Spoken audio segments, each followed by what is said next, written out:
अखेर 5 दिवसानंतर एपीएमसी व्यापाऱ्यांचा बंद मागे. समान व्यापारी कायदा लागू करण्यावर सरकारची सहमती. मात्र नाशिकमधले व्यापारी बंदवर ठाम. महागाईनं गाठला 22 महिन्यातला नवा उच्चांक. किरकोळ महागाई दर 5.76%. अच्छे दिन आहेत कुठे? सर्वसामान्यांचा सरकारला सवाल. महाराष्ट्र सदन घोटाळ्याप्रकरणी पंकज भुजबळांवर अटकेची टांगती तलवार. अटक वॉरंट रद्द करण्याची मागणी हायकोर्टानं फेटाळली.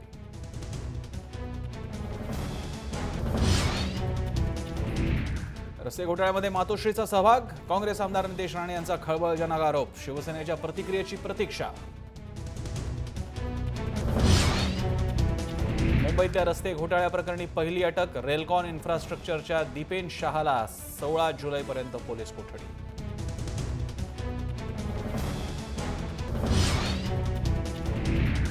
14 फुटांपेक्षा अधिक उंच झोपड्यांवर होणार कारवाई. झोपड्यांचे अवैध टॉवर उभारण्यावर महापालिकेची होणार कारवाई.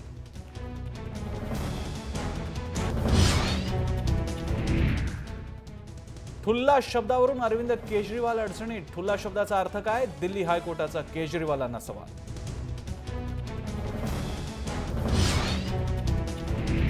अकबरुद्दीन ओवैसीच्या एमआयएम पक्षासह 191 पक्षांची मान्यता रद्द. नोटीस बजावूनही आयकर विवरणपत्र न दिल्यानं कारवाई.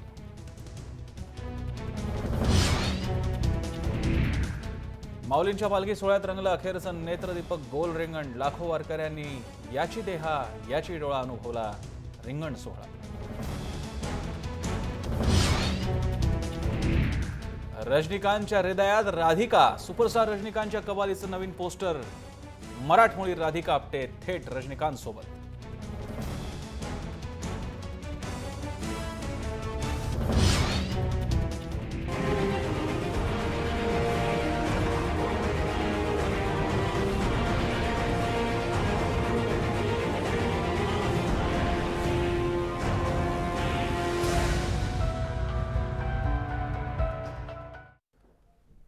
नमस्कार, मी प्रसन्न जोशी. लक्षवेधीमध्ये आपल्या सगळ्यांचं स्वागत. भारतामध्ये प्रत्येक राज्य शासनाचा स्वतःचा एक औदा आहे, एक महत्त्व आहे, सरकार आहे आणि त्याची स्वतःची संविधानिक अशी एक स्वातंत्र्याची पठडी सुद्धा आहे. मात्र वेळोवेळी काँग्रेसच्या काळापासून असं दिसून आलेलं आहे की आपली सत्ता गाजवण्यासाठी विरोधी पक्षाचं सरकार म्हणजे आपल्या विरोधात असणाऱ्या पक्षाचं सरकार पाडण्यासाठी राष्ट्रपती राजवटीचा वेळोवेळी वापर झालेला आहे. आणि इतिहास अगदी काँग्रेसच्या काळातला तर मोठा आहेच.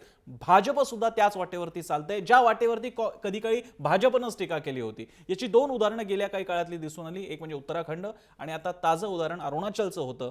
उत्तराखंडमध्ये तर परिस्थिती बदललीच. काँग्रेसच्या बाबतीत पुन्हा एकदा अरुणाचलमध्ये सुद्धा दिलासा मिळाला आहे. त्याचं कारण म्हणजे टुकी सरकारच्या बद्दलचा जो काही सगळा बनाव घडून आला होता, ज्या प्रकारे गव्हर्नरांनी राज्यपालांनी तिथल्या आमदारांची स्थिती लक्षात घेता अल्पमतातलं सरकार ठरवून राष्ट्रपती राजवट आणली होती. या सगळ्या प्रकाराला सुप्रीम कोर्टानं अवैध ठरवत पुन्हा एकदा ज्या स्थितीत राष्ट्रपती राजवट लागू झाली होती त्याच क्षणाची परिस्थिती पुन्हा जैसे ते ठेवायला सांगितलेली. यामुळे अनेक प्रश्न उपस्थित झालेले आहेत. याबद्दल आपण चर्चा करणार आहोत की हा एक प्रकारे सुप्रीम कोर्टाने पुन्हा एकदा केंद्र सरकारला, कोणती असो, केंद्र शासनालाही चपराक लगावली आहे का? चर्चा सुरू करण्यापूर्वी हा नेमका विषय काय होता, खोलात जाऊन जरा बघूयात या रिपोर्टमधून. केंद्र सरकारच्या मनमानीला सुप्रीम कोर्टानं परत एकदा लगाम घातलाय. उत्तराखंड नंतर अरुणाचल प्रदेशमध्ये राष्ट्रपतींच्या आडून केंद्र सरकारनं जारी केलेली राष्ट्रपती राजवट सर्वोच्च न्यायालयानं असंवैधानिक ठरवली आहे. 26 जानेवारीला देश प्रजासत्ताक दिन साजरा करत असताना अरुणाचलमधलं लोकशाही पद्धतीनं निवडून दिलेलं सरकार अवैध ठरवून राष्ट्रपती राजवट लागू करण्यात आली. या संवेदनशील प्रदेशातल्या राजकीय अस्थिरतेचा फायदा घेऊन भाजपनं अरुणाचलवर आपला जम बसवायचा प्रयत्न केला होता. पण आता न्यायव्यवस्था परत एकदा लोकशाहीच्या बचावासाठी धावून आल्याचं दिसतंय. सुप्रीम कोर्टाच्या 5 सदस्यीय खंडपीठानं एकमतानं राष्ट्रपती राजवट रद्द करण्याबरोबरच काँग्रेसला सत्ता स्थापनेचे आदेश दिले आहेत. त्यामुळे साहजिकच काँग्रेसच्या गोटात आनंदाची लहर पसरली आहे. पंतप्रधानांना लोकशाहीचा अर्थ समजावून दिल्याबद्दल राहुल गांधींनी सर्वोच्च न्यायालयाचे आभार मानले. मोदी सरकारला चपराक लगावायची संधी सोडतील ते अरविंद केजरीवाल कसले. लोकशाही पद्धतीनं स्थापन झालेल्या सरकारांच्या कार्यपद्धतीमध्ये निदान आता तरी मोदी हस्तक्षेप करणं बंद करतील अशी अपेक्षा त्यांनी व्यक्त केली आहे. ज्येष्ठ वकील फली एस नरिमन यांनी न्यायालयामध्ये काँग्रेसची बाजू मांडली होती. यापुढे राज्यपाल केंद्र सरकारचे एजंट म्हणून नव्हे तर घटनेशी बांधील राहून काम करतील अशी उपरोधिक प्रतिक्रियाही नरिमन यांनी आजच्या निर्णयानंतर व्यक्त केली आहे. अरुणाचल प्रदेश संदर्भात निकाल देताना न्यायालयानं केलेली टिप्पणी बोलकी आहे. अरुणाचल संदर्भातला हा निकाल फक्त त्या राज्यावरच नव्हे तर इतर राज्यांवरही परिणाम करेल असं न्यायालयानं म्हटलेलं आहे. यामधून एक प्रकारे केंद्र सरकारच्या मनमानीला चाप लावण्याचे संकेत न्यायालयानं दिलेत. त्यामुळे उत्तराखंड आणि आता अरुणाचल संदर्भातल्या निर्णयांमुळे न्यायव्यवस्था विरुद्ध सरकार अशी लढाई सुरू होण्याची शक्यता आहे. नॅशनल ज्युडिशियल अपॉइंटमेंट कमिशन म्हणजेच NJSCचा मोदी सरकारचा आग्रह न्यायव्यवस्थेवर नियंत्रण ठेवण्यासाठी तर नाही ना, अशी शंका उपस्थित व्हायला जागा निर्माण झाली आहे. अरुणाचल प्रदेशमध्ये घडलेल्या घडामोडींनी मात्र भारतीय लोकशाहीचा पाया भक्कम आहे हे सिद्ध झालंय. राजकीय स्वार्थानं प्रेरित केंद्र सरकार, सरकारी आग्रहाला भरीला पडणारे राष्ट्रपती आणि केंद्र म्हणेल ती पूर्व दिशा मानणारे राज्यपाल यांना आव्हान देणारी व्यवस्थाही अजून अस्तित्वात आहे हे परत एकदा स्पष्ट झालंय.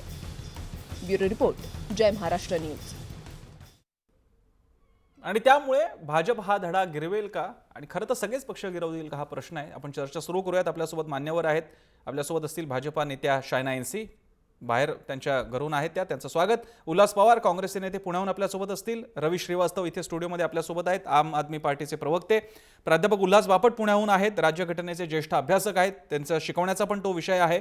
सुनील तांबे ज्येष्ठ राजकीय विश्लेषक थोड्याच वेळात आपल्यासोबत असतील. आणि माझ्यासोबत आहेत जय महाराष्ट्रचे मॅनेजिंग एडिटर व्यवस्थापकीय संपादक निलेश खरे.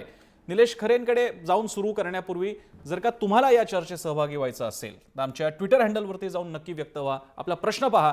अरुणाचल निर्णयानं केंद्राची मनमानी चालणार नाही हा सुप्रीम कोर्टाने संदेश दिलाय का? काय वाटतं जरूर व्यक्त व्हा. चर्चेला सुरुवात करूयात. निलेश, हा उत्तराखंडानंतर मिळालेला दुसरा धक्का आहे भाजपला. दरवेळी गव्हर्नर काहीतरी करतो, तो तिकडे सत्ता आणतो, म्हणजे गव्हर्नर या संस्थेची एकतर तिकडे पंचायत होऊन बसते आणि पुन्हा हा स्वतःचा मनमानी कारभार. भाजपचं काँग्रेसीकरणच चाललंय या वाटेवरती. निश्चितच राष्ट्रपती राजवट ज्या स्वरूपामध्ये भाजप लावू पाहत आहे, मग ती उत्तराखंडमध्ये असो किंवा अरुणाचलमध्ये असो, एक मोठी चपराक या निमित्तानं सर्वोच्च न्यायालयानं भाजपला लगावलेली आहे. मात्र यातून अनेक प्रश्नही निर्माण होत आहेत की सुप्रीम कोर्टाच्या ज्या खंडपीठानं हा निकाल सुनावला त्यांनी स्पष्टपणे, त्या बेंचने स्पष्टपणे असं म्हटलंय की घड़ियों की सुइयां जहां पर थी उसी जगह हम वापस लौटा रहे हैं. पण असं वाक्य म्हणणं सहज सोपं आहे. मधला काळ साधारण जो 10 महिन्यांचा काळ जातोय किंवा 8 महिन्यांचा काळ जातोय, हा काळ जो आहे हा भरून निघणार कसा, तो प्रश्न कायम आहे. कारण 18 फेब्रुवारीला इथे भाजपनं सत्ता स्थापन केलेली आहे. राज्यपालांनी विधानसभा बोलवली. राज्यपालांना कोणत्याही परिस्थितीत विधानसभा बोलवण्याचा अधिकार नाही. अशा परिस्थितीत राज्यपालांनी विधानसभा बोलवलेली आहे आणि त्यामुळे मुख्यतः राज्यपाल या पूर्ण प्रकरणानंतर आता आपलं पद सोडतील का, आपल्या पदाचा राजीनामा देतील का, हा प्रमुख प्रश्न आहे. दरवेळेला राज्यपाल असंवैधानिक काहीतरी कृती करणार, त्यानंतर सर्वोच्च न्यायालय निर्णय देणार, पुन्हा सरकारची चाचपणी होणार, बहुमत आहे की नाही ते सिद्ध करायला लावलं जाणार. मात्र जी मूळ चूक ज्या पदाधिकाऱ्याकडून झाली, ज्या अधिकाऱ्याकडून झाली, त्याच्यावर काय कारवाई होणार, त्याचा राजीनामा घेतला जाणार का, हा प्रश्न या ठिकाणी आहे. आणि तुकींना पुन्हा घड़ियों की सुई वहां पर लौटा रहे म्हणत असले तरीही ज्या 42 आमदारांसह तुकींचं सरकार हे सत्तेत होतं, त्यांचं बहुमत आत्ता सिद्ध करणं हे खूप कठीण होऊन बसलेलं आहे. कारण भाजपनं अगोदरच सत्ता राबवलेली आहे, केंद्रात सत्ता आहे आणि जे 20 फुटीर काँग्रेसचे आमदार आहेत ते पुन्हा काँग्रेस बरोबर येतील अशी कोणतीही परिस्थिती नाही. त्यामुळे निर्णय जरी लागला तरी तो काँग्रेसच्या बाजूने जरी सर्वोच्च न्यायालयातला निर्णय असला तरी विधानसभेत निर्णय काँग्रेस बरोबर जाईल अशी शक्यता दिसत नाही. बरं, आपल्यासोबत स्वतः शायना NC आहेत, भाजपच्या नेत्या आहेत. शायना जी, हमें बताइए, उत्तराखंड में तो एक बार धक्का मिला ही था, बाद फिर से यहाँ पे अरुणाचल में भी वही उसका फिर से परिचय हमें मिला.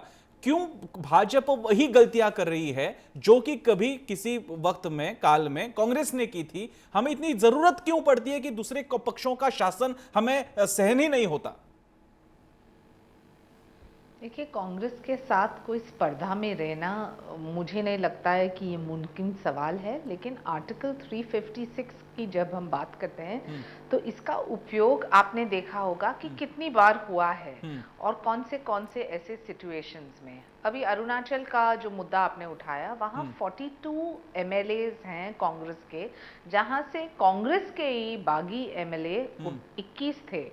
उन्होंने कहा कि हम ये सरकार को समर्थन नहीं करेंगे। बीजेपी ने नहीं कहा कि आप आपके ही सरकार को समर्थन नहीं कीजिए, बल्कि उन्होंने 11 जो बीजेपी के MLAs हैं उनको कहा कि आप समर्थन कीजिए और हम ये सरकार देखेंगे। कि ये पहली बार नहीं हुआ है अरुणाचल में, ये इतिहास में आप देखिए कि कितनी बार सरकार गिरी है, कितनी बार चेंज ऑफ माइंड हुआ है विधायकों को।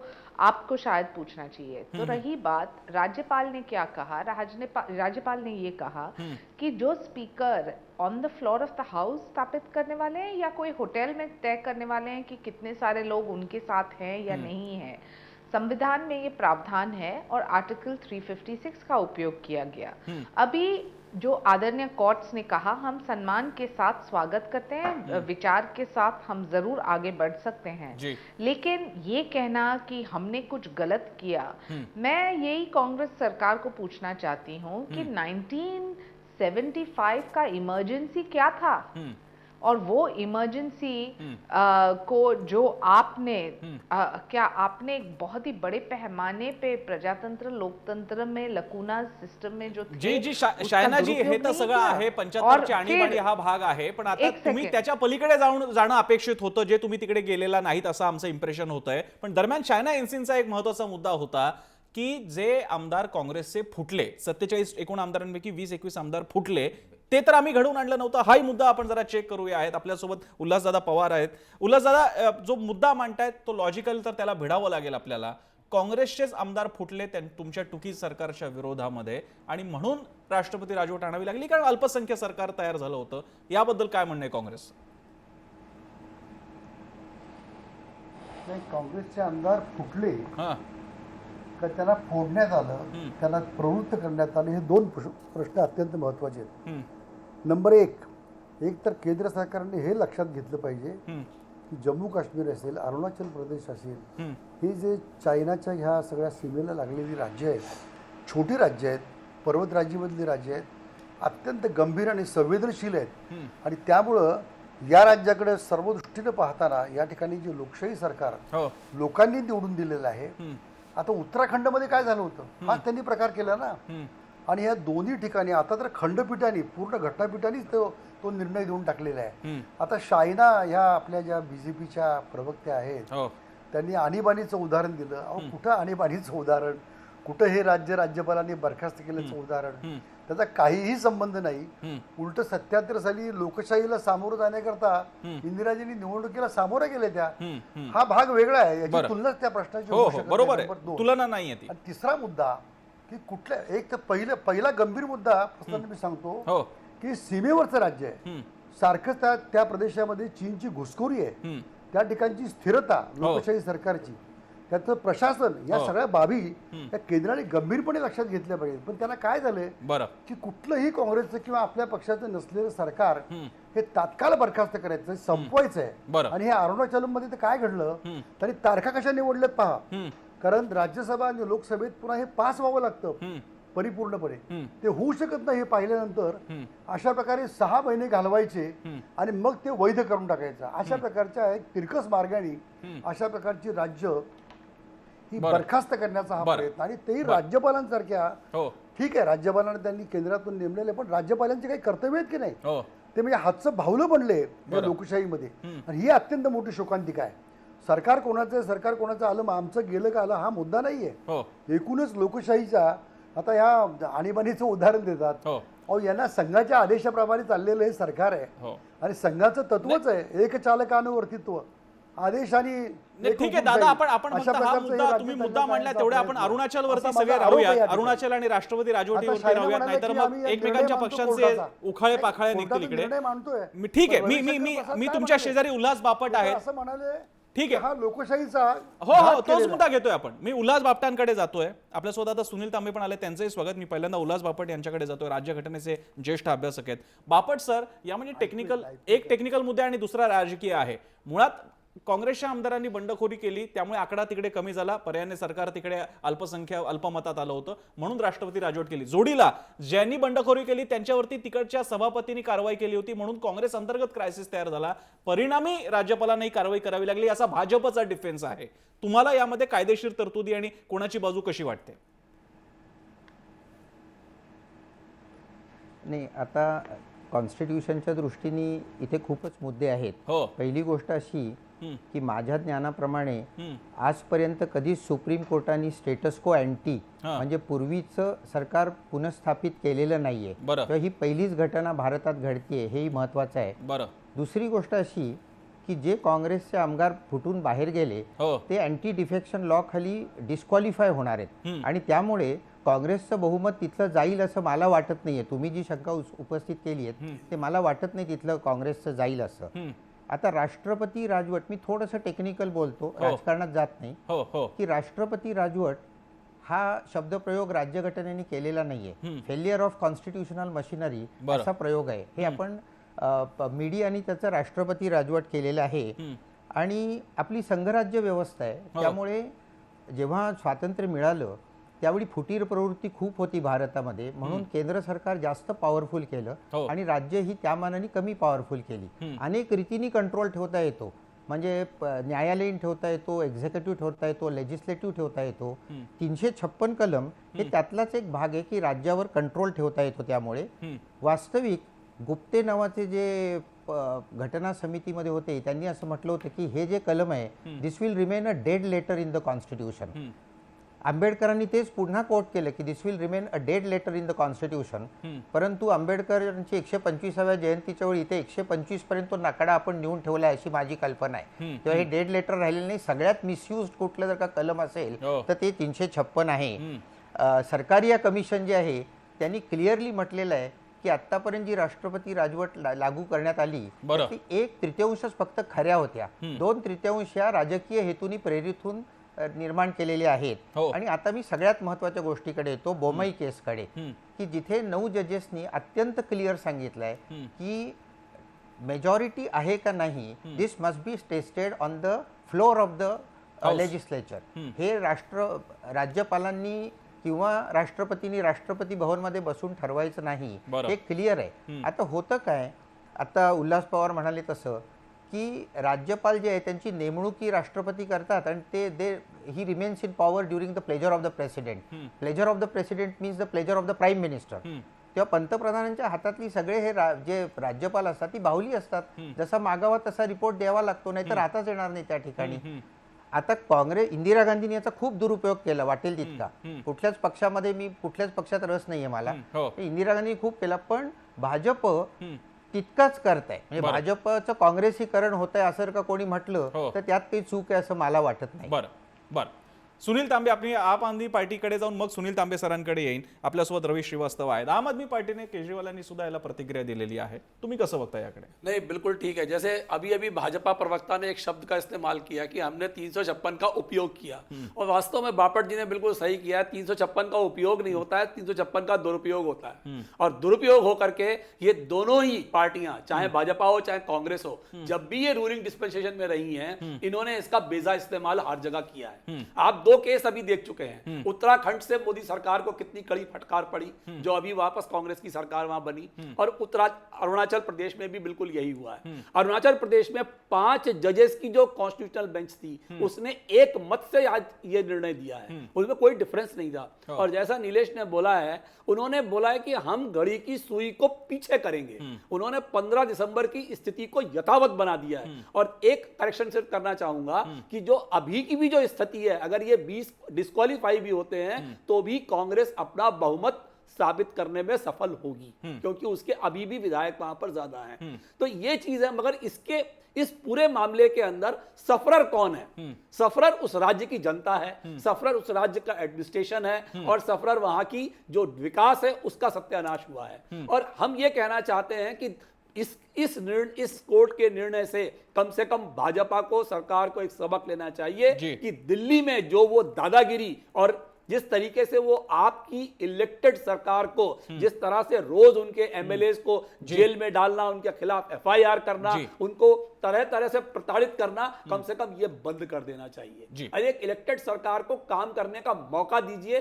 कोऑपरेटिव फेडरलिज्म यही कहता है, ना कि आप जो जो जगह पर आप जिसकी भाषा खुद नरेंद्र मोदी भी करते, कोऑपरेटिव फेडरलिज्म। कोऑपरेटिव फेडरलिज्म वो सिर्फ बात करते हैं, प्रॅक्टिस के अंदर ऐसा होता नाही। मी या बाबतीत मी शायना एन्सींकडे जाण्यापूर्वी सुनील तांबेंकडे जायचं। सुनील तांबेजी, याच्यात काही हे खरं आहे की प्रायमा फेसी भाजप सरकार इतरांच्या सरकारांना टॉपल करण्याचा प्रयत्न करते? प्रायमा फेसी खरं असलं तरी जे काँग्रेसने तिथे केलेलं आहे, म्हणजे एक तर तुमचे आमदार बंडखोर करतात, दोन त्यांची संख्या कमी व्हावी म्हणून त्याच्यातल्या काही जणांना तुम्ही डिस्क्वालिफाय करणार तुमचा सभापती वापरून, म्हणजे जे पंतप्रधान आणि एखादी केंद्र सत्ता गव्हर्नरच्या माध्यमातून करते तेच इकडचा राज्यातला स्थानिक पक्ष सभापती आणि अध्यक्षांच्या माध्यमातून करतो। मग लोकशाहीचा कैवार मानायचा कोणी आणि भाषा करायची कोणी लोकशाहीची? इथला विषय कोणता आहे? इकडचा विषय असा आहे की ही जी काही फूट पडत होती काँग्रेस पक्षामध्ये, याच्यासाठी सभापती म्हणजे विधानसभा अध्यक्ष आणि मुख्यमंत्री या दोघांनी मिळून काय केलं? या दोघांनी मिळून काँग्रेस सदस्यांकडून राजीनामे लिहून घेतले आणि म्हणजे इन केस ऑफ बंड समजा झालं, कोणी रिबेल केलं तर हे मी करेल, या प्रकारचं करून घेतलं। आता या संबंधामध्ये कोणाला दाद मागायची असेल तर ती स्वतंत्रपणे दाद मागता येते की आमच्याकडनं, आणि त्याच्यामध्ये असं झालेलं होतं की 2 काँग्रेस आमदारांनी ही राजीनामा पत्र मागे घेतली असंही पुढे सांगितलं आणि त्यानंतर गुवाहाटी हायकोर्टातही ते प्रकरण गेलं। मुद्दा इथे असा आहे, मुद्दा इथे काँग्रेसने काय केलंय, सत्ताधारी पक्ष सत्ता ताब्यात ठेवण्यासाठी काय करतोय हा वेगळा विषय आहे। बरं, इकडचा वादग्रस्त मुद्दा असा आहे की राज्यपालाने कितपत ढवळाढवळ करायची। राज्यपालाचं काम असं असतं, म्हणजे आता हे म्हणाले बापट सर की ब्रेकडाऊन ऑफ कॉन्स्टिट्युशनल मशिनरी असा शब्द घटनेमध्ये आहे, हे खरं आहे। परंतु राज्यपालाचा मुद्दा काय असतो? राज्यपालाचं काम काय आहे? राज्यपालाचं काम असतं की तो म्हणजे सरकारला अहवाल पाठवणं।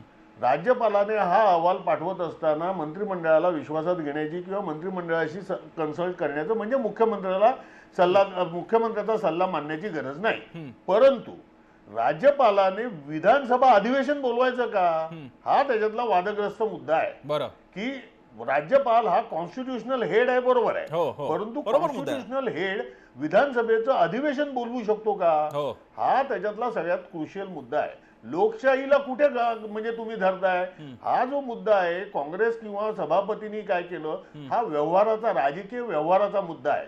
राजकीय व्यवहाराच्या बाबतीत असं म्हणूया आपण की काँग्रेस काय, सगळ्या राजकीय पक्षांना आपापला व्यवहार सुधारावा लागेल, याच्यामध्ये काँग्रेस असण्याची गरज नाहीये नुसती। आपल्याला माहिती आहे की जेव्हा म्हणजे शिवसेनेने सुद्धा आपले सगळे आमदार एका हॉटेलमध्ये ठेवलेले होते किंवा नगरसेवक ठेवतात आणि हे घेऊन जातात, हे आपल्याला सगळ्यांना माहिती आहे, राजकीय सत्तेमध्ये होतं। हा व्यवहाराचा मुद्दा आहे, तिकडे कॉन्स्टिट्युशनल मुद्दा इन्व्हॉल्व नाही आहे। बरं, राज्यपाल राजखोवा यांनी जे काही केलं याच्यामध्ये मुळात कॉन्स्टिट्युशनल मुद्दा येतो की राज्यपालाला अधिकार आहे का याचं विधानसभेचं हा मुद्दा तुमचा महत्त्वाचा आहे, हा लगेच याला भाजपकडनं उत्तर आलं पाहिजे। मी शायना एनसींना विचारतो। शायना एनसी जे सुनील तांबे ज्येष्ठ राजकीय पत्रकार आहेत, त्यांचा मुद्दा लॉजिकल आहे अगदी। राज्यपाल हा जी इलेक्टिव्ह सिस्टीम आहे, इलेक्टेड सिस्टीम सगळी आलेली आहे लेजिस्लेचरमध्ये, त्यांना ओव्हरकम करून सत्र कसे काय बोलू शकतात, कॉल कसं काय करू शकतात विधानसभेचं सत्र?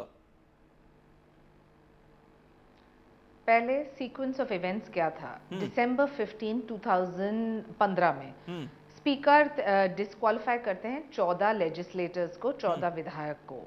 16 दिसंबर को डेप्यूटी स्पीकर वहां ऑर्डर करते हैं कि रिमूवल ऑफ स्पीकर, और फिर कहते हैं कि ये असेंबली जो है वो बाहर, असेंबली हॉल के बाहर होता है।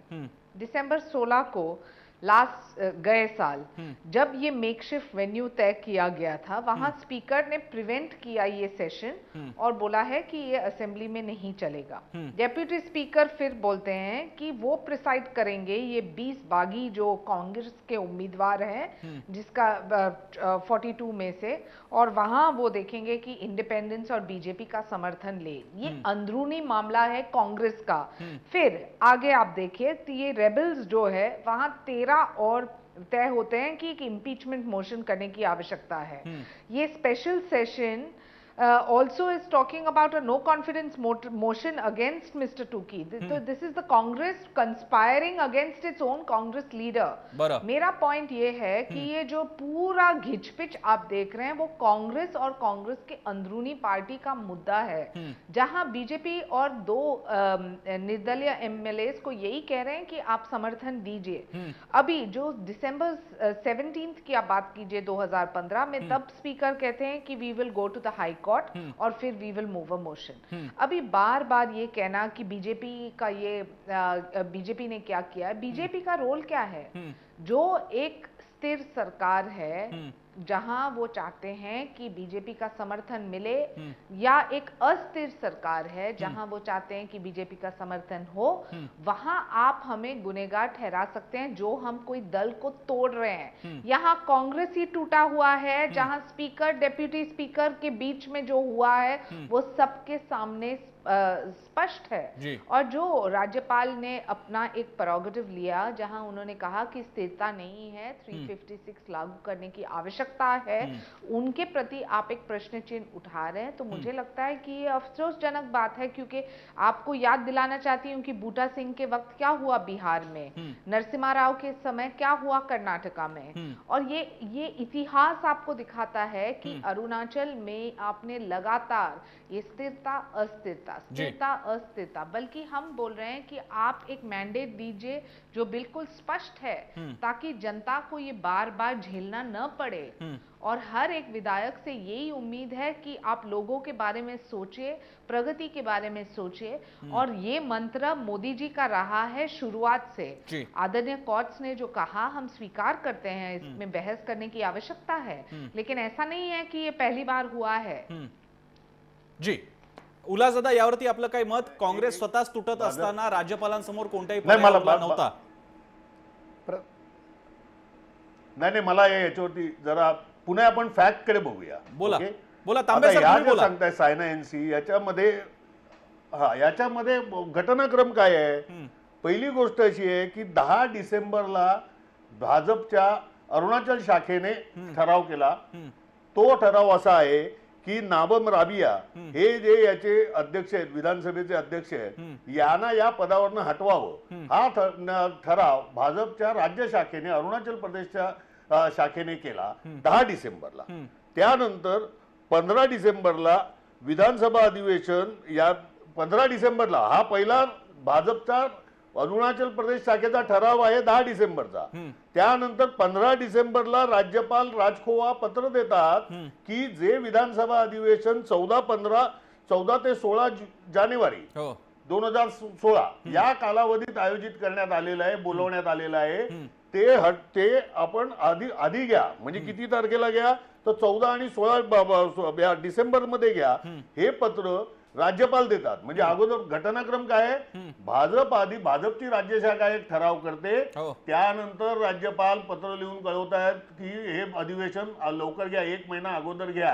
हा त्याच्यातला सगळ्यात घोटाळ्याचा भाग आहे. म्हणजे हा सगळ्यात वादग्रस्त मुद्दा हा आहे. घोटाळ्याचा इन द सेन्स वादग्रस्त मुद्दा हा आहे. आता मुद्दा असा आहे की त्या 356 कलमाचा दुरुपयोग, याच्यावरती आता बापट सरांनी सविस्तर माहिती दिलेलीच आहे. आपण इतिहासात काय झालं याच्यावरती नाही चर्चा करतो. आपण आज जो निर्णय दिलेला आहे सुप्रीम कोर्टाने त्या संबंधात चर्चा करतो. आणि ती चर्चा करत असताना नेमक्या काय इतिहासामध्ये, म्हणजे या केसच्या संदर्भात काय झालंय, याच्यामध्ये नेमकं कॉन्स्टिट्यूशनचं कुठे काय गडबड झालेली आहे की त्या, आणि हे पूर्ण घटनापीठाने दिलेला निर्णय आहे.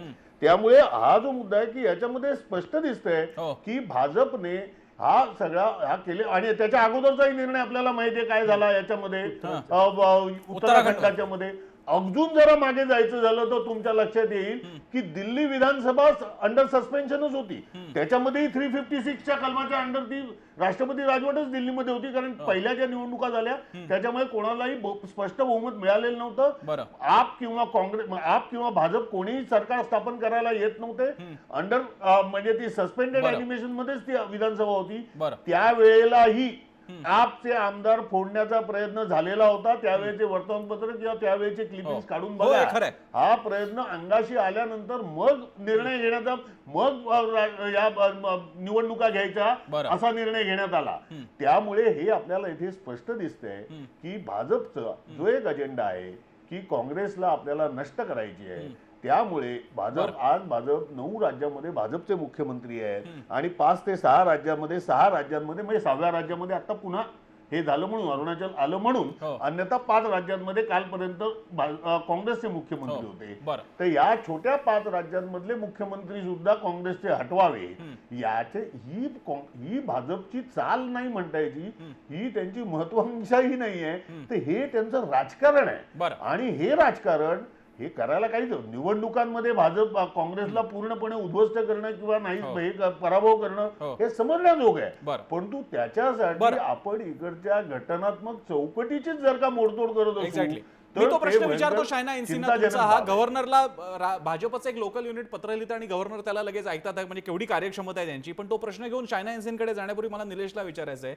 निलेश, हे सगळी सिस्टीम पाहत असताना भाजपची, जसं त्यांनी सांगितलं, हे सगळं त्यांचं राजकारण चाललेलं आहे, पण याच्यामुळे त्या सगळ्या पदांना काही अर्थ उरतो का?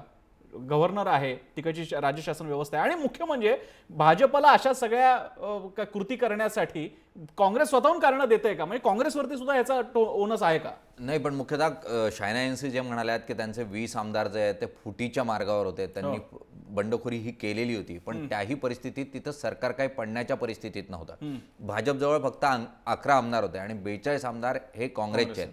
त्यामुळे 20 आमदार जरी फुटले असते आणि त्यांच्यावर कॉन्स्टिट्यूशन जी काही कारवाई होती ती झाली असती, तरीही 22 आमदारांच्या बळावर हे सरकार टिकू शकलं असतं. आणि त्यामुळे भाजपनं यामध्ये इनिशिएटिव्ह घेतलं आणि हे सरकार बदलण्यासाठी प्रयत्न केले, हे स्पष्टच आहे. परत दुसरा मुद्दा जो सर्वात महत्त्वाचा आहे, जोपर्यंत विधानसभा हे ठरवत नाही की कधीपासून अधिवेशन होईल, अधिवेशनाचा कार्यकाळ ही विधानसभा, विधान परिषद जर त्या राज्यामध्ये परिषद असली तर तिथे फक्त विधानसभा आहे, विधानसभा ठरवते, ती राज्यपालांना कळवते आणि राज्यपाल त्या अंतर्गत विधानसभेचं सत्र कधीपासून कधीपर्यंत आहे हे जाहीर करतात. आणि त्यामुळे कोणत्याही परिस्थितीमध्ये राज्यपालांना विधानसभेचं अधिवेशन बोलवण्याचा अधिकार नव्हता. तो अधिकार नसतानाही अशा स्वरूपामध्ये अधिवेशन बोलवणं यामागेच राजकीय उद्देश किंवा भाजपचा यामागचा जो काही हेतू होता तो स्पष्टपणे पाहायला मिळतोय. बोलिए श्रीवास्तव जी. ये बिल्कुल नीलेश ने ठीक कहा है. वास्तव में गवर्नर ने अपने एक तरीके से मैं कहूंगा कि पद का दुरुपयोग ही किया है, क्योंकि जो विधानसभा का सेशन जनवरी में शेड्यूल था, 1 महीने बाद शेड्यूल था, वो उन्होंने प्रीपोन करके कॉल किया था, वो भी भाजपा के कहने पे, जो कि वहां पे गवर्नर की ये जिम्मेदारी है कि वो किसी भी तरह की पक्षीय भूमिका ना ले. और एक सबसे बड़ी बात यह है कि आर्टिकल 356 अब सिर्फ एमएलएस की खरीद फरोख्त करके, पार्टी तुड़वा करके और वहां की सरकार गिराने तक रह गया है. इसके अलावा मैं नहीं समझता कि आर्टिकल 356 का कोई प्रोडक्टिव यूज संविधान के अंदर बाकी बचा है. जी, शायना एनसीजी 2 प्रश्न आहेत. एक, तुमचं भाजपचं युनिट तिकडचं सांगतं आणि गव्हर्नर ऍक्ट करतात. 2, त्यानुसार ते तिकडे विधानसभा सत्र कॉल करतात. या दोन्ही मुद्द्यांच्या अनुषंगाने बोला आणि सुनील तांबेंच्या मुद्द्यांना पण तुम्ही उत्तर द्यायला पाहिजे.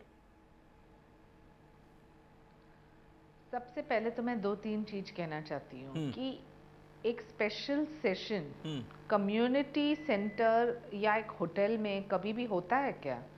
वहाँ स्पीकर ने बिल्कुल असेंबली को ताला मार दिया था और उन्होंने कहा कि ये मेरे ऑर्डर्स हैं. ऑपोजिशन लेजिस्लेटर्स और रेबल्स जो है who had voted against Mr. Tukey, the speaker challenged in the court and said that the governor's right to call a session.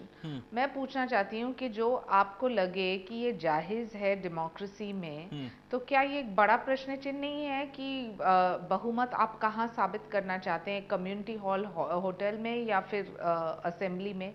और जो असेंबली लॉक करते हैं तो क्या ये गंभीर परिस्थिति नहीं है?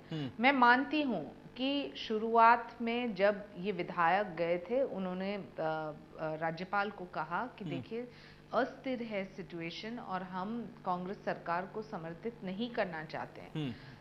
लेकिन मुद्दा ये है कि जो आप राज्यपाल के पास ये दायित्व भी होता है जहां उनको लगता है कि स्थिरता नहीं है, लॉ एंड ऑर्डर सिचुएशन हो सकता है, ये 20 विधायक जो अलग पड़े हैं, 21 विधायक अलग पड़े हैं, तो स्वाभाविक रूप से उनका भी एक प्रोरोगेटिव है। एक कॉन्स्टिट्यूशनल हेड का मतलब नहीं है कि वो सिर्फ जो कांग्रेस सरकार चाहे वो करेगी। और मैं बार बार आपको ये कह रही हूँ कि आप इतिहास में देखिए कि कितने बार बहुमत जहां अन्य दल तोड़ते हैं, वहां आपने बूटा सिंह के वक्त बिहार में देखा होगा या फिर नरसिम्हा राव के वक्त कर्नाटका में देखा होगा, बीजेपी नहीं गई थी ये विधायक को बोलने की आप तो छोड़िए ये सरकार को, वो स्वयं बोल रहे हैं कि हम कांग्रेस के शासनकाल में नहीं काम कर सकते हैं, हम कांग्रेस के नेतृत्व को नहीं मानते हैं। और अफसोस की बात ये है कि यही पैटर्न आप हर एक प्रदेश में देख रहे हैं। देखिए, भारतीय जनता पार्टी बिल्कुल स्थिर सरकार है, हमें जोड़ तोड़ की राजनीति करने की आवश्यकता नहीं है। आज आपको स्वयं पता है कि जो 65% of the country is run by BJP states and run very well. It is not a question of ये कहना कि अरुणाचल भी आ गए हमारे कब्जे में, हमें ये करना नहीं है। लेकिन जो स्वयं उनके विधायक बोले कि हमें समर्थन नहीं करना है, तो जरूर एक गंभीर मुद्दा उठता है और वो मुद्दे के प्रति मुझे लगता है कि कांग्रेस के दो गठ स्पष्ट रूप से उन्होंने काम किया। जी नहीं, एक ही शायना जी, आप बार बार कह रही है इतिहास में क्या हुआ, कांग्रेस ने किस प्रकार की गलतियां की, पर किसी और की गलती दिखाकर अपनी गलती जो है उसे सही नहीं ठहराया जा सकता। इसलिए आप जो ये बार बार कह रही है कि उन्होंने क्या किया, वो गलत थे, आपने गलती की ये आपको मानना चाहिए। उनकी गलती है इसलिए हमारी गलती सही है, ये कहना गलत होगा।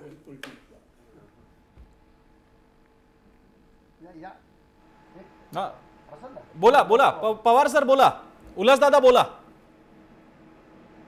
नाही, मुद्दा हा आहे की शायनाजींना तुम्ही जे प्रश्न विचारले मूळ, त्या प्रश्नाला त्यांनी उत्तरच दिलेलं नाही की राज्यपालांना हा अधिकार आहे का, याचं उत्तर त्यांनी दिलेलं नाही। नंबर 1।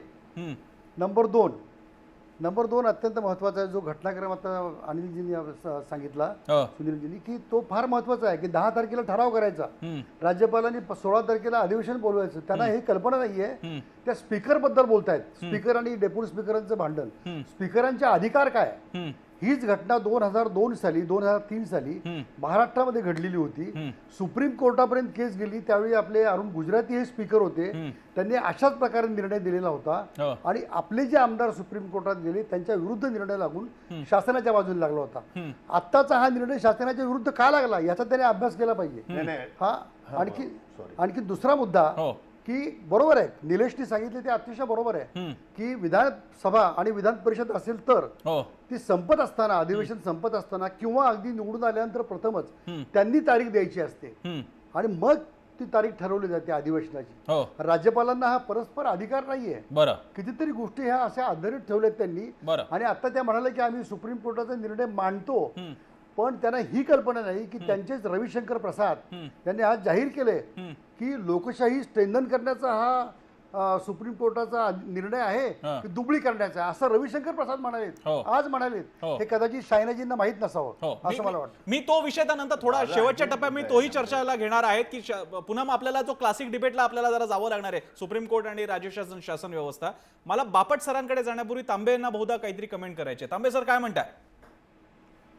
मी फक्त एकच मुद्द्याची भर टाकतोय की 356 काय ते जो काही हे आहे राष्ट्रपती राजवट लागू करण्याचं कलम, तर त्याच्यामधला एक भाग असा असतो की राज्यपालाने जरी रिपोर्ट पाठवला तरी कॅबिनेटने निर्णय घेत असताना, आणि हा निर्णय सुप्रीम कोर्टाने 2010 का 6 साली माझ्या अंदाजाने Buta Singh versus Bihar state government याच्यामध्ये तो निर्णय दिलेला आहे की केंद्रीय मंत्रिमंडळाने राज्यपालांची शिफारस स्वीकारत असताना स्वतः सगळा साधक बाधक विचार केला पाहिजे। केवळ राज्यपाल जे काही म्हणतोय त्याच्यावरती लगेच हे देणं बरोबर नाही, म्हणजे मंजुरी देणं बरोबर नाही, असं त्या सुप्रीम कोर्टाने निकालात म्हटलेलं आहे। याचा अर्थ असा होतो की या राज्यपाल राजखोवा यांनी जरी जो काही रिपोर्ट दिला असेल तरीही राष्ट्रपती राजवट लागू करण्याच्या अगोदर, तो निर्णय घेण्याच्या अगोदर केंद्र सरकारने म्हणजे केंद्रीय मंत्रिमंडळाने त्या संदर्भातल्या सर्व फॅक्ट्स इंडिपेंडेंटली तपासून घ्यायला पाहिजे होत्या,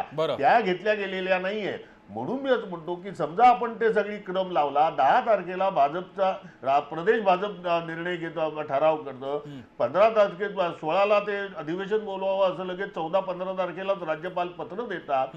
ते अधिवेशन बोलवत असताना डेप्युटी स्पीकर, स्पीकर यांच्यामध्ये मतभेद असतील तर स्पीकरला डावलून ते अधिवेशन कोणालाच बोलवता येणार नाही. ही साधी गोष्ट आहे. ते अधिवेशनच खरं तर रद्दबातल ठरतं. तरी पण तो निर्णय आणि त्याच्यानंतर तो अधिवेशनात झालेला निर्णय आणि यांनी घेतलेली शपथ याला पुन्हा एन्डोर्समेंट घेण्यासाठी पुन्हा ते राष्ट्रपती राजवटीचा निर्णय केंद्र सरकार घेणं, याच्यामध्ये भाजप आणि केंद्र सरकार हे दोन्ही इन्व्हॉल्ड असल्याचं स्पष्टपणे दिसतं. बरं मी बापट सरांकडे येतो, त्यानंतर मी हा एक मुद्दा त्याच्यातला आहे. बरं बापट सर, याच्यातले काही मुद्दे जे सुनील तांबेंचेच मुद्दे घेऊन थोडेसे मी आपल्याकडे येतोय. एक म्हणजे विधानसभा कॉल करण्याचा अधिकाराचा एक बेसिक मुद्दा येतोय, त्याबद्दल मला आपलं मत हवंय. दुसरा मुद्दा जो शायना एनसी म्हणत होत्या की जर का हॉटेलमध्ये विधान सत्र कॉल करण्याचे प्रयत्न होत असेल, आमदारांना बोलवण्याचा प्रयत्न होत असेल आणि त्याच्यामुळे झालेल्या सगळ्या गोंधळामुळे जे बंडखोर आमदार आहेत त्यांना एका स्थिर शासनासाठी आमची मदत हवी असेल आणि म्हणून आम्ही त्याच्यामध्ये सामील होऊन जर का सरकार देत असू तर ती आमची चूक कशी आणि त्या दृष्टीने राज्यपालांनी घेतलेला निर्णय चुकीचा कसा, याच्यातल्या वैधानिकतेबाबत आम्हाला सांगा. मी तुमच्या प्रश्नाकडे येतो, हो, पण तत्पूर्वी मला असं वाटतंय सगळं ऐकल्यावर की आपण राजीव गांधींचे आभार मानायला पाहिजेत की 52वी घटना दुरुस्ती करून त्यांनी अँटी डिफेक्शन लॉ आपल्या देशामध्ये आणला, जो त्याच्या आधी कोणी आणलेला नव्हता.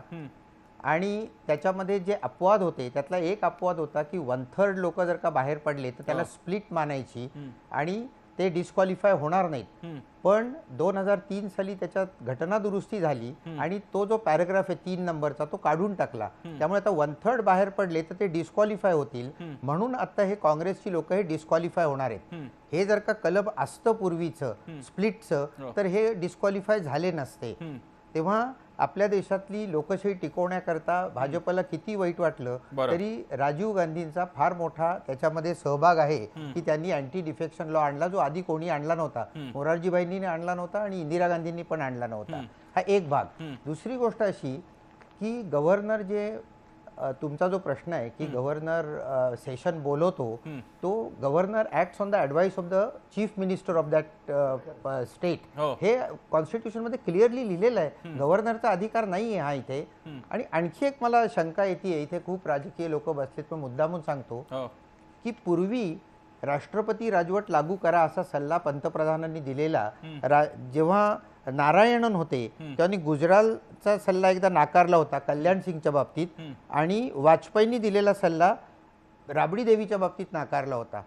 तेव्हा मला एक आश्चर्य वाटतं की आत्ताचे राष्ट्रपती इतका चुकीचा सल्ला केंद्र सरकारकडनं आल्यानंतर त्याला होकार कसा देतात, ते पुनर्विचाराकरता पुन्हा का नाही पाठवत. हा एक माझ्या डोक्यात पहिल्यापासून मुद्दा आहे.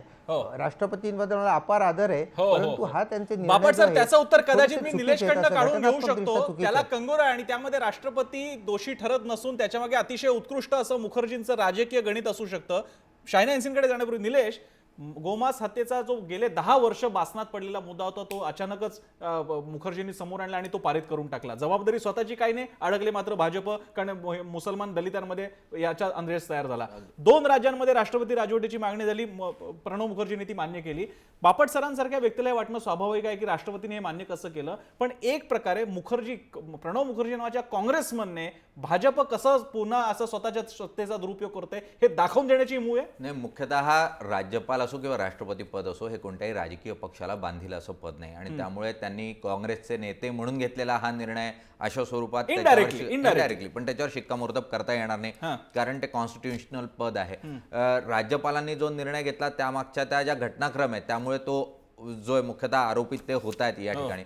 पण राज्यपालांनी ज्यावेळेला कॅबिनेट अशा स्वरूपाचा निर्णय देते तर निश्चितपणे बापट सर जे म्हणतायत की त्यांनी तो पुनर्विचारार्थ परत पाठवायला हवा होता. पुनर्विचारार्थ पाठवल्यानंतर जर पुन्हा एकदा कॅबिनेटने राज्यपालांकडे पाठवला असता तर राष्ट्रपतींकडे पाठवला असता तर राष्ट्रपतींना तो मंजूर करण्याशिवाय पर्यायच उरला नसता, कारण घटनाच तसं सांगते. आणि त्यामुळे मुख्यतः हा घटनात्मक सगळ्या बाजू तपासून घेऊनच राष्ट्रपतींनी या ठिकाणी निर्णय घेतला असू शकतो. कार्यक्रमाच्या शेवटच्या टप्प्यात शिरत असताना मला एक प्रश्न घेऊन आता पुढे चर्चा करायची आणि मी शायना एनसीकडे येणार आहे. तो म्हणजे शायना एनसीजी ही गोष्ट वेगळी, अरुणाचल, उत्तराखंड, भाजप काँग्रेसची गणितं, पण एका लोकनियुक्त केंद्र सरकारने घेतलेला निर्णय जेव्हा सुप्रीम कोर्ट वेगळ्या कुठल्याही कारणामुळे ज्यावेळी वेगळा काही निर्णय देतं त्याच्याबद्दल रविशंकर प्रसादांची कमेंट सुद्धा मगाशी सांगितली यांनी उल्हासदादा पवारांनी. मला सांगा, भाजप या दोन्ही निर्णयांकडे, उत्तराखंड आणि अरुणाचलच्या बाबतीत सुप्रीम कोर्टाचं इंटरव्हेन्शनकडे तुम्ही कसं पाहता? मुझे लगता है कि रविशंकर जी का बयान हम सब ने पढ़ा है आज और सब ने देखा कि वो प्रेस कॉन्फ्रेंस में लॉ मिनिस्टर ने क्या कहा है. उन्होंने कहा है कि जहां तक सुप्रीम कोर्ट का सवाल है, बहुत सारे ऐसे गंभीर मुद्दे हैं जिनके ऊपर फोकस करना चाहिए. जहां तक ऐसे संवैधानिक मुद्दे हैं जहां एक कॉन्स्टिट्यूशनल प्रोविजन दिया जाता है राज्यपाल को, शायद इसके प्रति टिप्पणी करना क्या उचित है या नहीं, मैं एक कार्यकर्ता होने के नाते नहीं कह सकती हूँ, लेकिन मैं जरूर कहूंगी कि लोकतंत्र में जनता क्या चाहती है. जनता चाहती है एक स्थिर सरकार, एक नेतृत्वशील सरकार और एक प्रगतिशील सरकार. जो एक बहुमत आपने एक पार्टी को दिया और उसमें आधे से ज्यादा विधायक बोलते हैं हम ये सरकार को समर्थन नहीं करते हैं, तो आप प्रगति कैसे कर सकते हैं. और जो ये मुद्दा उठता है स्थिरता को लेके, तो मुझे लगता है कि कॉन्स्टिट्यूशनल प्रोविजंस दिया गया है इसी वजह से, क्योंकि जो दो गठ हैं और जो दो स्पष्ट गठ है, एक गठ कहता है कि बाकी निर्दलीय और अन्य राजनीतिक दल जैसे बीजेपी आप समर्थन कीजिए, तो ये एक तरफ से देखिए is a democratic right. My only point is this कि जो आपको टिप्पणी करनी है तो प्लीज कांग्रेस के अंदरूनी मामले के ऊपर टिप्पणी कीजिए. जहां लगातार आपने देखा उत्तराखंड में हो या अरुणाचल में, बीजेपी ने कोई तोड़फोड़ की राजनीति नहीं की है, बीजेपी ने कोई हॉर्स ट्रेडिंग नहीं की है, बीजेपी ने कोई पैसे की बात नहीं की है, बल्कि हमने सिर्फ कहा है कि जो हमारा एक फर्ज बनता है वो है एक स्थिरता देना. जो आप तोड़ के आ रहे हैं तो हमें समर्थन देना उचित लगे या न लगे वो हमारे केंद्र नेतृत्व तय करेगी. लेकिन आर्टिकल 356 के बारे में जितना हम चर्चा करें उसमें इतिहास में बहुत सारे उदाहरण हैं जो उजागर करने की आवश्यकता है. श्रीवास्तव जी काय म्हणताय? नहीं, मेरा ये कहना है कि जैसे उत्तराखंड के अंदर ही अगर हम बात ले लें, जो आपने पीछे इतिहास लिया अभी अभी, तो वहां के जो 9 विधायक टूट करके गए वो तो भाजपा में शामिल हुए जाकर के. तो आखिर तो नतीजा तो वही निकलता है कि तोड़फोड़ की गई, उनको लालच दिया गया, उनको कहा गया कि हम आपके साथ सरकार बनाएंगे, हम आपको सरकार में ये पद देंगे या हम आपको किसी और तरह का लालच देंगे, इसीलिए वो छोड़ के आ गए.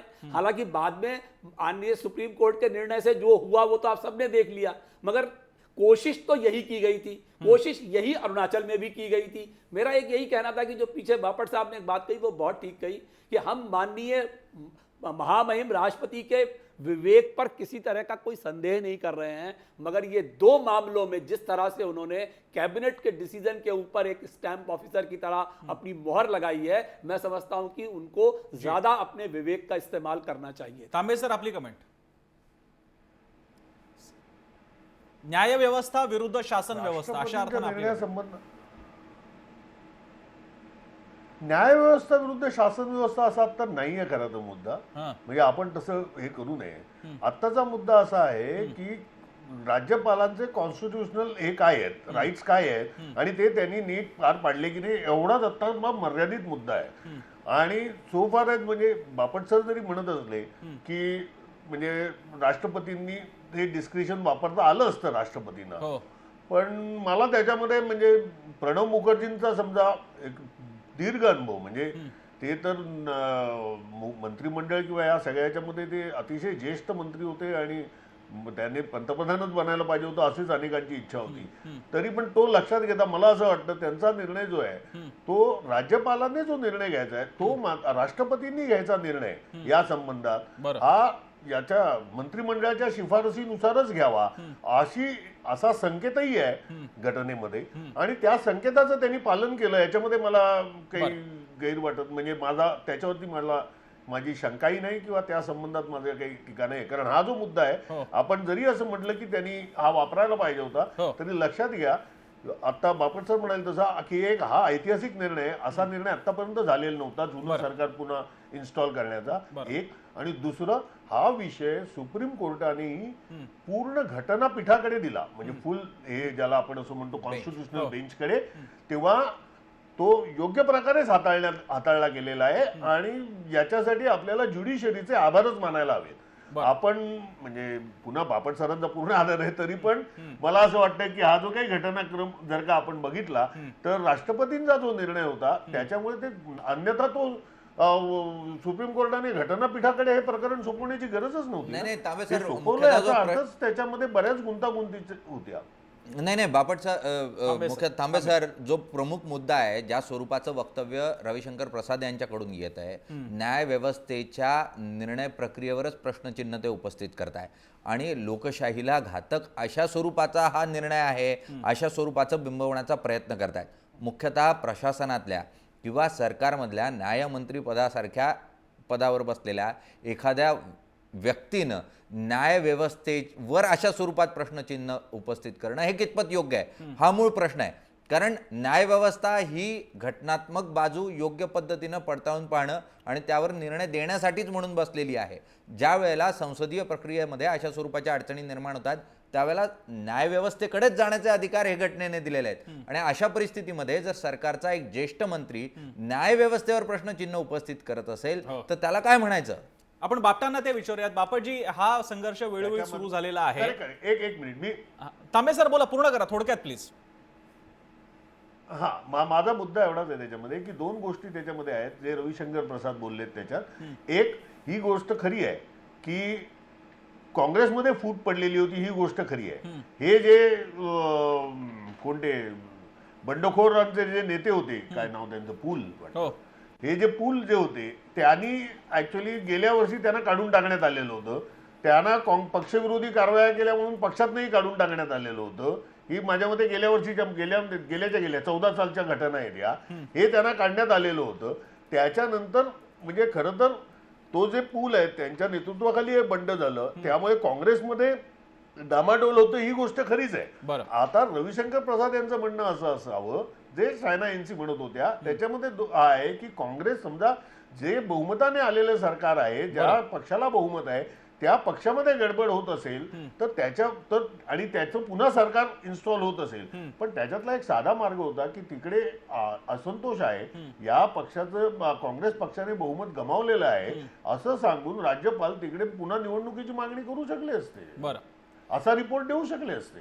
त्यासाठी हे करण्याची गरज नव्हती. आता आपल्या पुढचा पेच असा आहे की ही गोष्ट खरी आहे की काँग्रेसचे निम्मे आमदार हे डिस्क्वालिफाय झालेले आहेत आणि एका अल्पमतातल्या सरकार पक्षाकडे आता ते सरकार राहतोय असं दिसतंय. बरं, मी बापट सरांकडे जातो. त्यामुळे उल्हास दादा, तुमची कमेंट राहिली होती, बोला दादा, बोला. हा, नाही, उत्तरांचलमध्ये त्यांनी फुटून केलेल्या नेत्यालाच मुख्यमंत्री पदाचा कॅन्डिडेट जाहीर करून टाकलं. एक लक्षात घ्या, बीजेपीने काय केलं ते, हा एक मुद्दा लक्षात घेण्यासारखा आहे. म्हणजे प्रोत्साहित करणं किंवा अशा प्रकारची ही दिशा देणं हा त्यांचं काम आहे. उत्तरांचल, अरुणाचल आणि आता हिमाचलकडे त्यांचं लक्ष आहे दुर्दैवानं काँग्रेसच्या ह्या राज्यांच्याकडे. हे यातनं सर्व दिसतं या घटनाक्रमातून. बापट सर, मी तुम्हाला या सगळ्या राजकीय गुंतागुंतीच्या पलीकडचा थोडा मॅक्रो लेवलचा मला त्या अर्थानं प्रश्न विचारायचा आहे. हे खरं आहे राजकीय पक्षांची रस्सीखेच सुरू असते, विरोधकांना जास्त तिकडे मदत द्या बंडखोरांना आणि त्यांचा मुख्यमंत्री बनवा, सरकार पडा, स्वतःचं बनवा. आणि तिकडे सुनील तांबे म्हणाले तसं की अशीच परिस्थिती जर का आली होती बंडखोरांची काँग्रेस अंतर्गत तर राज्यपाल निवडणुकीसाठी कॉल घेऊ शकले असते. माझा आपल्याला प्रश्न आहे की या लोकनिर्वाचित सरकारने घेण्याच्या निर्णयांच्या मध्ये जो निर्णय समजा घेतला असेल, राष्ट्रपती राजवटीच्या निमित्ताने असो किंवा भाजपने तिकडे वेगळं सरकार स्थापायचं असो, त्याला इंटरव्हेन करून जेव्हा आता सरकारने केंद्र सुप्रीम कोर्टाने स्टेटस को मेंटेन करायला सांगितलेलं आहे, आता तिथे स्थिती काय असणार आहे?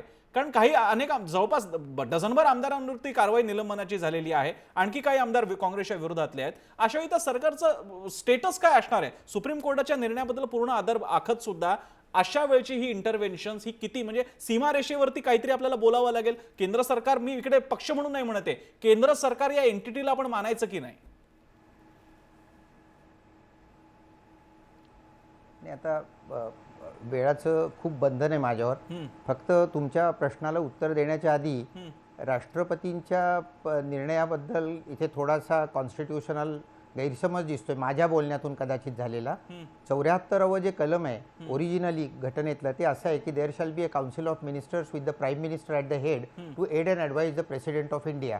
त्याच्यात इंदिरा गांधींनी सुधारणा केली 42व्या घटना दुरुस्तीने, सांगितलं की ही शॅल ॲक्ट अकॉर्डिंगली, म्हणजे तसंच वागायला पाहिजे.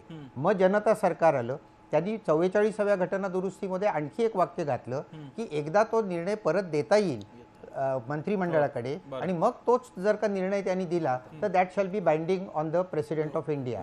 म्हणजे राष्ट्रपतींनी त्यांचं तारतम्य वापरावं, तो निर्णय परत द्यावा, अशीच घटना दुरुस्ती झालेली आहे. त्यामुळे मुखर्जी हे यातनं सुटत नाहीत असं माझं अजून पुन्हा दुसरं मत आहे. आता तुम्ही जे म्हणता की सुप्रीम कोर्टाने काय केलं, तर हा एक तऱ्हेचा सुप्रीम कोर्टाचा साहसवाद काही लोक म्हणतात, पण माझं असं म्हणणं आहे की इतर लेजिस्लेचर आणि एक्झिक्युटिव्ह नीट कामं करत नाहीत म्हणून सुप्रीम कोर्टाला तिथे हस्तक्षेप करायला लागतो. आता बोमई केसमध्ये जर का सरळ दिलेलं आहे की on the floor of the house majority test करायला पाहिजे, तर ती न करता जर का तुम्ही राष्ट्रपती राजवट लागू करायला लागलात तर सुप्रीम कोर्टाला हस्तक्षेप करावाच लागतो, काही शंकाच नाही. माझा तर या राजकीय पक्षांवर असा आरोप आहे की सुप्रीम कोर्टाने दिलेल्या निर्णयाप्रमाणे हे न वागल्यामुळे सुप्रीम कोर्टाचा अत्यंत बहुमोल वेळ, 66,000 केसेस जिथे पेंडिंग आहेत अशा सुप्रीम कोर्टाचा वेळ हे राजकीय पक्ष वाया घालवत आहेत. इट्स अ क्रिमिनल ऍक्ट माझ्या मते. तेव्हा जशी राज्यघटना आहे त्याप्रमाणे प्रत्येक राजकीय पक्षांनी वागायला पाहिजे. राज्यघटना काय आहे? Whatever the supreme court says, whatever it interprets, that is the constitution of India. कार्यक्रमाच्या शेवटी लोकांना सुद्धा आपण विचारलं होतं की भाजपचे ही अशा प्रकारे राष्ट्रपती राजवट लागू करण्याचा प्रयत्न करणं हे पुन्हा काँग्रेसीकरणासारखाच भाग आहे का, जे एकेकाळी काँग्रेसने केलं होतं. आपला प्रश्न होता तुम्हाला सगळ्यांना विचारलेला. त्याला अरुणाचल निर्णयाने केंद्राची मनमानी चालणार नाही हा संदेश सुप्रीम कोर्टाने दिला आहे का? आपल्याला काय वाटते आपण विचारलं होतं. स्क्रीनवरती पाहूयात तुम्ही काय कौल दिलाय तो. आपल्या स्क्रीनवरती पहा. 82% लोकांनी म्हटलेलं आहे की हा सुप्रीम कोर्टाने संदेश दिलेला आहे आणि हा पक्षनिरपेक्ष आहे. काँग्रेस आणि भाजपा दोघांना सुद्धा आहे. भाजपला सध्या आहे कारण केंद्र सरकार त्यांचं आहे. कार्यक्रमाच्या शेवटी या निमित्तानं सुप्रीम कोर्ट मोठं का केंद्र शासन मोठं हे नसून लोकशाही सर्वोच्च आहे हे दाखवण्याचा प्रयत्न या निर्णयाने नक्की झालेला आहे. त्या निर्णयाला सलाम करून आजच्या या कार्यक्रमासाठी शहानाजी तुम्ही, सुनील तांबे, उल्हासदादा पवार, उल्हास बापट सर, निलेश खरे, रवी श्रीवास्तव आपण सगळ्यांनी वेळ दिला. सगळ्यांचे आभार. चर्चेमध्ये आपण इथे थांबतोय. पाहत राहा जय महाराष्ट्र.